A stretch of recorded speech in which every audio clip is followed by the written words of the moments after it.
Sugar factory ಅವರೆಲ್ಲ ಗಲಾಟೆ ಮಾಡ್ತಾ ಇದ್ದಾರೆ. CM ಹತ್ರನೂ ಗಲಾಟೆ ಮಾಡಿದ್ದಾನೆ, ನನ್ನ ಹತ್ರನೂ ಭಾಳ ರಿಕ್ವೆಸ್ಟ್ ಮಾಡಿದ್ದಾನೆ.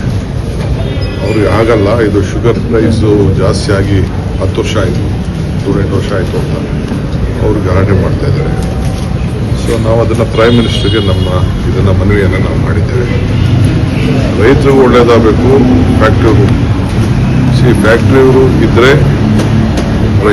ರೈತರು ಇದ್ದರೆ ಫ್ಯಾಕ್ಟ್ರಿ, ಆಮೇಲೆ ಉದ್ಯಮನೂ ನಡಿಬೇಕು. ಅದಕ್ಕೆ ತೀರ್ಮಾನ ಮಾಡೋರು. ಅದಕ್ಕೆ ನಮ್ಮದು ಒತ್ತಡ ಈ ವಿಚಾರದಲ್ಲಿ. ಯಾಕೆಂದರೆ ಎಲ್ಲ ತೀರ್ಮಾನ ಮಾಡೋರು, ಶುಗರ್ ಕೇನು, ಮೊಲಾಸಿಸು, ಬೇರೆ ಎಲ್ಲ ತೀರ್ಮಾನ ಮಾಡೋರು ಅವರು. ಆಮೇಲೆ ಪವರ್ದು ಕೂಡ ಅವರು ಕೇಳ್ತಾ ಇದ್ದಾರೆ. ಪವರ್ ಖರೀದಿ ಮಾಡಿ ಅದನ್ನು ಮಾಡೋಕ್ಕಾಗಲ್ಲ 3 ತಿಂಗಳು ಅಂತೇಳಿ ಅವರೆಲ್ಲ ಹೇಳ್ತಾ ಇದ್ದಾರೆ. ಬ್ಯಾಂಕ್ ಅವ್ರ ರೇಟ್ ಆಫ್ ಇಂಟ್ರೆಸ್ಟ್ ಬಗ್ಗೆನೂ ಅಂತ ರಿಕ್ವೆಸ್ಟ್ ಇದೆ.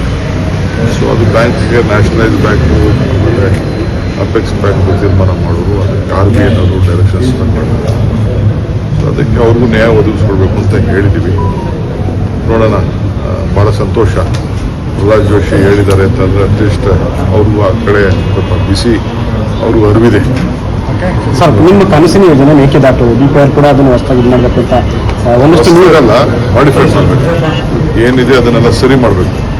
ಅವರು ಕೆಲವೆಲ್ಲ ಅಬ್ಜೆಕ್ಷನ್ಸ್ ಹಾಕಿ ವಾಪಸ್ ಕಳಿಸೋರೆ. ಹೊಸದಾಗಿ ಮಾಡೋಕ್ಕಾಗಲ್ಲ. ಅದನ್ನು ಅವತ್ತಿನ ರೇಟ್ಸ್ಗೂ ಇವತ್ತಿನ ರೇಟ್ಗೂ ವ್ಯತ್ಯಾಸ ಇದೆ. ಆಮೇಲೆ ಕೆಲವೆಲ್ಲ ಅವರೇನೇನು ಅಬ್ಜೆಕ್ಷನ್ಸ್ ಹಾಕಿ ಕಳಿಸಿದ್ದಾರೆ ಅದನ್ನೆಲ್ಲ ಸೆಪ್ರೇಟ್ ಮಾಡಿ ಈಗ ನಾವು ಅವ್ರಿಗೆ ಸಬ್ಮಿಟ್ ಮಾಡಲೇಬೇಕು. ಯಾಕೆಂದರೆ ಅದರ ಟೈಮ್ ಲೈನಲ್ಲಿ ನಾವು ಕೆಲಸ ಮಾಡಬೇಕು. ಅದನ್ನು ಮಾಡ್ತೀವಿ. ಆಮೇಲೆ ಕೇಂದ್ರ ಸರ್ಕಾರದ ಮೇಲೆ ಬಿಡ್ತೀವಿ. ಸರ್, DK ಶಿವಕುಮಾರ್ ಅವರು ಶ್ರಮ ಹಾಕಿದ್ದಾರೆ, ಪಕ್ಷಕ್ಕಾಗಿ ದುಡಿದಿದ್ದಾರೆ, ಸಾಕಷ್ಟು ಪ್ರಯತ್ನವನ್ನು ನಡೆಸಿದ್ದಾರೆ.